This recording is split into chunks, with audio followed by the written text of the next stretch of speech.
የኢፌድሪ ዋና ኢነርጂ ሚኒስቴር ከኢትዮጵያ ኤሌክትሪክ አገልግሎት ጋር በመሆን ከዋናው ኤሌክትሪክ መስመር ርቀው የሚገኙ የገጠር አካባቢዎችን በፀሐይ ኃይል በሚመነጭ የኤሌክትሪክ ኃይል ተጠቃሚ ለማድረግ በትኩረት እየሰራ ይገኛል። በሲዳማ ክልል ምስራቃዊ ዞን ሆኮ ወረዳ ሆዲቦኩ ከተማ የተገነባው የሆዲቦኩ የፀሐይ ኃይል ማመንጫ ፕሮጀክት ተመርቆ አገልግሎት መስጠት ጀምሯል። ፕሮጀክቱን መርቀው ስራ ያስጀመሩት በኢፌድሪ ዋና ኢነርጂ ሚኒስቴር የኢነርጂ ልማት ዘርፍ ሚኒስትር ዴኤታ ዶክተር ኢንጂነር ሱልጣን ኦሊ ከለውጡ ማግስት ጀምሮ እንደ ሀገር ሰፋፊና ዜጎችን ተጠቃሚ ያደረጉ ተግባራት መከናወናቸውን ተናግረዋል። በኢነርጂ ልማት ዘርፍ በተለይ ከዋናው የኃይል ማሰራጫ መስመር በ2014 ዓ.ም የአዳዲስ ደንበኞችን ቁጥር በአመት 240 ሺህ እንደነበርና የተጠናቀቀ ባለው በጀት ዓመት ቁጥሩን 800 ሺህ ለማድረስና እስካሁን ባለው ወደ 600 ሺህ አዳዲስ ደንበኞችን የኤሌክትሪክ ኃይል ተጠቃሚ ማድረግ መቻሉን ጠቅሰዋል። በኦፍ ግሪድ ወይንም ከዋናው ኤሌክትሪክ መስመር ርቀው ያሉ አካባቢዎችን ከፀሐይ ኃይል የሚመነጭ የኤሌክትሪክ ኃይል ተጠቃሚ እንዲሆኑ ስራዎች እየተከናወኑ መሆናቸውን አስረድተዋል። ለምሳሌ የቤተሰብ ሶላርን በምናይበት ወቅት ከ2014 ዓ.ም ጀምሮ ወደ ከ85 ሺህ በላይ ተጠቃሚ ሆናል አካፍልናል። በቀጣይ አንድ አመት ደግሞ ወደ 7 ሺህ ለማካፈል አቅደናል። በአንድ ፕሮግራም ብቻ እንግዲህ ሌሎች ፕሮግራሞችም ሲገኙ በዛው ልክ ፍላጎት ብዙ ስለሆነ ይከፋፈላል ማለት ነው። ያው ፍትሃዊነትን በጠበቀ መልኩ እንዲሁም የተቋማት ሶላር በምናይበት ወቅት እስከ 2014 ጀምሮ ከ2000 በላይ የተቋማት ማለትም ትምህርት ቤቶችና የጤና ጣቢያዎች ኤሌክትሪክ ተጠቃሚ ሆነው ተደርጓል። በሶላር ሆም ሲስተም ወይም ሶላር ስታንዳርድ ሶላር ሲስተም ወይም ተቋማት ሶላሪፊኬሽን ተጠቃሚ ሆኗል። በሲዳማ ክልል አሁን የተመረቀው የፀሐይ ኃይል ማመንጫ ፕሮጀክት ሁለተኛ መሆኑንና ይህም የማህበረሰቡን ማህበራዊና ኢኮኖሚያዊ ተጠቃሚነት የሚያረጋግጥ መሆኑንም ሚኒስትር ዴኤታው ገልጸዋል። ይህ ፕሮጀክት እንግዲህ ወደ 525 ኪሎዋት ፒክ ያለው ነው። ይህ ፕሮጀክት ያው ወደ 2000 ቤተሰቦች አገልግሎት ይሰጣል ተብሎ ይታሰባል። እንደ ሌሎች ማህበራዊና ኢኮኖሚያዊ አገልግሎቶች ጭምር ይሰጣል ተብሎ ይገመታል።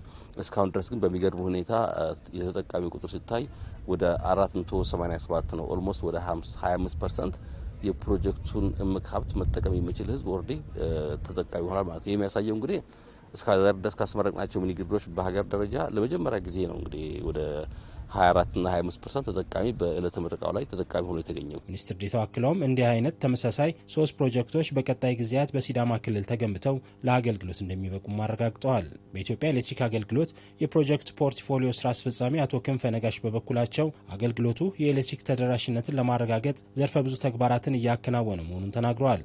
በሲዳማ ክልል ሆኮ ወረዳ የተመረቀው አይነት በፀሐይ ኃይል የሚሰሩ የኤሌክትሪክ ማመንጫ ፕሮጀክቶች በመላ ሀገሪቱ እየተተገበሩ መሆኑን አስረድተዋል። እንደ ሀገር 97 አካባቢ የሚደርሱ ፕሮጀክቶችን እየገነባን ነው።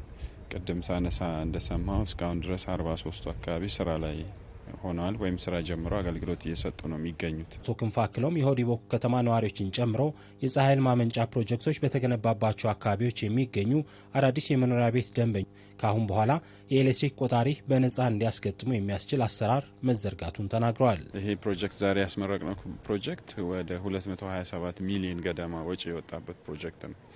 ግን ይህን ሁሉ ወጪ አውጥተን ይህን ሁሉ መሰረተ ልማት ገንብተን አብዛኛው ደንበኛ ከአቅም ችግር ሊሆን ይችላል እንግዲህ ቆጣሪ የማስገባት ላይ ችግሮች ነበሩ። እንዲሁም የህብረተሰቡም የኑሮ ሁኔታ ዝቅተኛ መሆኑን ባይዘው አስጠንተን አፎርደቢሊቲ ችግር እንዳለ በጥናታችን በማመልከቱ የኦፍ ግሪድ ያሉ የመኖሪያ ቤት ደንበኞች ሙሉ ለሙሉ ቆጣሪ በነጻ እንዲገናኝላቸው ተቋሙ የወሰነው ማለት ነው። የሲዳማ ክልል ውሃ ማዕድንና ኢነርጂ ቢሮ ኃላፊ ኢንጂነር ከበደ ጋኖሌ በበኩላቸው አካባቢው ለረጅም ዓመታት ከልማት ርቆ የቆየ መሆኑንና ባለፉት 2 እና 3 ዓመታት መንግስት የህብረተሰቡን ጥያቄ ደረጃ በደረጃ እየመለሰ ስለመሆኑ ይህ ፕሮጀክት አንዱ ማሳያ ነው ብለዋል። ይህ አካባቢ እንግዲህ በተለያየ ምክንያት ከሶሻል ኢንፍራስትራክቸር ርቆ የሚገኝ አካባቢ ነው።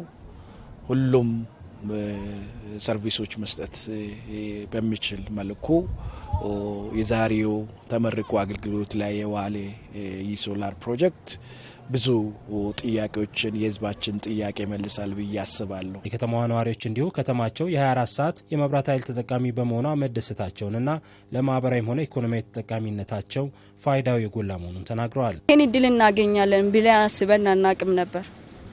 ዛሬ ግን ይሄን እድል ተገኝቶ 24 ሰዓት የሚበራ በፀሐይ 24 ሰዓት የሚበራ ሶላር ማብራት ስላገኘን በጣም እጅግ ደስ ብሎናል። ማብራት በማጣታችን ብዙ አመት በጨለማ ኖረናል። ከዛ በኋላ መንግስት ስንጠይቅ ቆይተናል። ከቆየን በኋላ አሁን አግኝተን ደስተኞች ነናል።